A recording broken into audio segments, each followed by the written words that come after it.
আচ্ছা, যারা কোনো জায়গায় চাকরি বাকরি করো আর কি, ঠিক আছে, যে র্যাঙ্কেরই হোক, ঠিক আছে, ছোট হোক বড় হোক, আরে চাকরি তো করো না ইয়ার, এত ঘমন্ড কিসের তাহলে? ইয়ার কিছু শেখাতে চাইছি আমি, যে জিনিসটা আমি নিজের মধ্যে অ্যাপ্লাই করছি সেটা তোমাদের কাছে ফ্রিতে বলার চেষ্টা করছি। আর তবুও মানে তোমরা চাইছো এন্টারটেনমেন্ট এন্টারটেনমেন্ট এন্টারটেনমেন্ট, মানে যেখানে একটু ঠুমকা লাগিয়ে দিল নাচের বা অমনি সেখানেই চলে গেলা, ঠিক আছে। এই জামানায় ধরে নাও ভালো কিছুর কোনো কদরই নেই।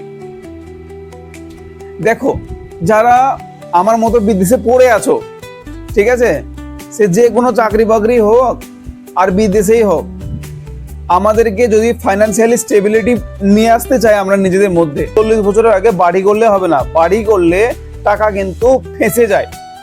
এটা যদি আজকের ডেটে বাড়ি করতে গেলে 15 থেকে 20 লাখ টাকা খরচা হবে। এটা তো ওই টাকাটাকে শেয়ার মার্কেটের মধ্যে ইনভেস্টিং করো আর 10 বছরের জাদু দেখো।